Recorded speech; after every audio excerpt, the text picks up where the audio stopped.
আসসালামু আলাইকুম, সবাই কেমন আছেন? আশা করি ভালো আছেন। আসলে নানান ব্যক্তিগত ব্যস্ততার কারণে ভিডিও আপলোড করার সময় পাচ্ছি না। তারপরও আমার আসলে প্রথম ভিডিওটা বাংলাদেশ আওয়ামী লীগের ভবিষ্যৎ নিয়ে যে ভিডিওটা করেছি, আপনারা অসাধারণ রেসপন্স করেছেন। আমার ভিডিওটা একদিনে প্রায় 10,000-এর উপরে ভিউ হয়েছে। সবাই কমেন্ট করছেন। আশা করছি সবার মনে অনেক আশা, একদিন বাংলাদেশ আওয়ামী লীগ আবার ফিরে আসবে এবং সগৌরবে ফিরে আসবে। আজকে আসলে ছোট্ট করে কাজের ফাঁকে বিভিন্ন দিকে দৌড়াদৌড়িতে আছে, বিভিন্ন বিষয় নিয়ে অ্যানালাইসিস চলছে, বিভিন্ন মিটিং থাকছে। এর মাঝে ছোট্ট একটা ভিডিও করি, সেটা হচ্ছে আসলে এই মুহূর্তে বাংলাদেশ আওয়ামী লীগের সবার আগে কি করা উচিত, দলীয় নেতাকর্মীদের বা দলটাকে টিকিয়ে রাখতে হলে কি করা উচিত, সে বিষয়ে ছোট্ট কিছু কথা বলবো। সবার আগে আমাদের এখন যেটা করতে হবে যে আমাদের দলকে বাঁচাতে হবে, দলটাকে টিকিয়ে রাখতে হবে। দল টিকিয়ে রাখার জন্য প্রথম প্রয়োজন হচ্ছে শুধু ভালোবাসা দিয়ে হবে না, ভালোবাসা দিয়ে মানুষের পেট ভরে না, টাকার জোগান দিতে হবে। আওয়ামী লীগের বিগত 15-16 বছরে যারা বিভিন্ন দায়িত্বে ছিলেন, বড় বড় পোস্টে ছিলেন, তাদের টাকার কোনো অংশেই কোনো অভাব নেই, কোনো কমতি নেই।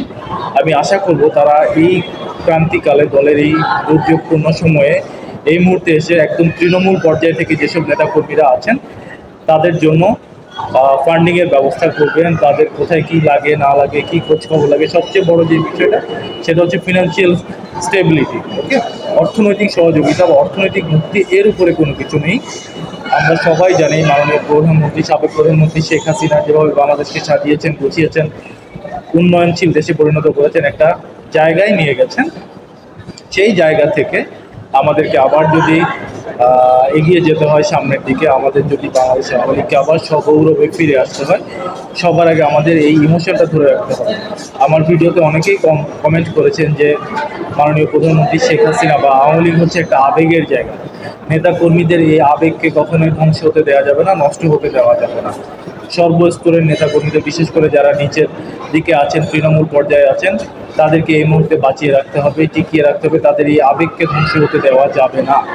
আমি আবারও বলছি, শুধুমাত্র আবেগ ভালোবাসা দিয়ে জীবন চলে না। জীবন চালাতে হলে টাকার প্রয়োজন, অর্থনৈতিক সচ্ছলতার প্রয়োজন। বাংলাদেশ আওয়ামী লীগের অনেক বড় বড় নেতা আছেন, অনেক বড় বড় ডোনার আছেন, ব্যবসায়ী মহল আছেন, যারা আওয়ামী লীগকে এবং মাননীয় প্রধানমন্ত্রী শেখ হাসিনাকে ভালোবাসেন এবং ওনার জন্য তাদের অগাধ বিশ্বাস এবং অনেক আবেগ কাজ করে। সো এই আবেগকে ধরে রাখতে হলে, আমাদের দলকে সুসংগঠিত করতে হলে টাকার প্রয়োজন। আপনাদেরকে আমি আবারও বলছি, যে যেখান থেকে যে অবস্থায় পারেন নেতাকর্মীদের খোঁজ নিন, তারা কি অবস্থায় আছে। তাদের মধ্যে অনেকে হামলা মামলার শিকার হয়েছেন।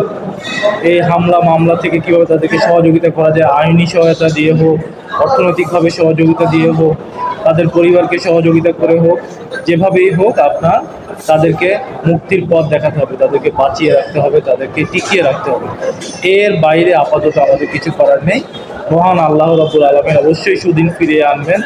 আমাদেরকে সবাইকে ধৈর্য ধারণ করতে হবে, ধীর স্থির থাকতে হবে, সব কিছুকে আপনার অবজার্ভ করতে হবে, আপনার বুদ্ধি বিবেক মেধা দিয়ে ঠান্ডা মাথায় অবজার্ভ করতে হবে, হ্যান্ডেল করতে হবে। আমি সকাল থেকে 2টা মিটিংয়ে ছিলাম, গুরুত্বপূর্ণ।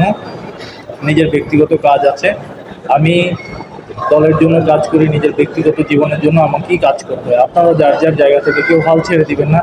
সবাই নিজের জীবনকে সুন্দরভাবে গুছিয়ে নিন এবং দলের প্রতি যে ভালোবাসা, যে টান বা যে আবেগ, সেটাকে অটুট রাখবেন। যে কোনো প্রয়োজন হলে, কার কোথায় সাহায্য সহযোগিতা প্রয়োজন, সিনিয়রদেরকে কল করুন, সিনিয়রদের সাথে যোগাযোগ করার ব্যবস্থা করুন।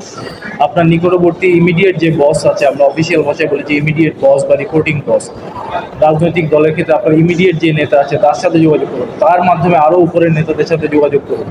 যেসব নেতাকর্মীরা বিদেশে আছেন তাদেরকে বলবো আপনারা যতটুকু পারেন খোঁজখবর নিন, এলাকায় খোঁজখবর নিন, যার যেখানে যা প্রয়োজন, যতটুকু প্রয়োজন ততটুকু দিয়ে সহযোগিতা করুন, সাহায্য করুন। এই মুহূর্তে অর্থনৈতিকভাবে সচ্ছল রাখতে হবে দলের নেতাকর্মীদেরকে। অ্যাটলিস্ট তারা যেন খেয়ে পরে বউ বাচ্চা নিয়ে, ফ্যামিলি নিয়ে বাঁচতে পারে, টিকে থাকতে পারে। ওকে, অনেক কুচক্রী মহল আছে, এই সুযোগটা কাজে লাগাতে পারে। তারা এখন দেখা যাবে যে নানানভাবে টাকা পয়সা দিয়ে হোক, বিভ্রান্তিমূলক তথ্য ছড়িয়ে হোক, আওয়ামী লীগের মধ্যে ফাটল ধরাবে, নেতাকর্মীদের আবেগে আঘাত করবে। এইটা কোনোভাবেই হতে দেওয়া যাবে না। মাননীয় প্রধানমন্ত্রী সুস্থ আছেন, বেঁচে আছেন, এটা আমাদের জন্য অনেক বড় প্রাপ্তি। উনি বেঁচে আছেন, এটাই সবচেয়ে বড় পাওয়া। একটা মানুষ যদি বেঁচে থাকে তাহলে তাকে দিয়ে অনেক কিছু সম্ভব, অনেক কিছু সম্ভব, দিনকে রাত করে দেওয়া সম্ভব। সো আমাদের এখন টেনশনের কোনো কারণ নেই। আমাদের যেটা করতে হবে, ঠান্ডা মাথায় সুন্দরভাবে সব কিছু অবজার্ভ করতে হবে এবং নিজেদের টিকে থাকতে হবে, একে অপরকে সহযোগিতা করতে হবে। আমরা একজন আরেকজনকে যদি সহযোগিতা করি তাহলে আল্লাহ আমাদের সহায় হবে। সবাই ভালো থাকবেন, আমার চ্যানেলটা সাবস্ক্রাইব করবেন এবং কেউ আশাহত হবেন না, কেউ মনোবল হারাবেন না। বাংলাদেশ আওয়ামী লীগ বাংলাদেশের সবচেয়ে পুরনো দল, সবচেয়ে বড় দল। এই দল আবার ফিরে আসবে, সগৌরবে ফিরে আসবে, এতে কোনো সন্দেহ নেই। সময় সাপেক্ষ ব্যাপার। আশা করছি সব কিছু ঠিকঠাক থাকলে অতি দ্রুতই ফলাফল আসবে। সবাই ভালো থাকবেন। আল্লাহ হাফেজ। আসসালামু আলাইকুম।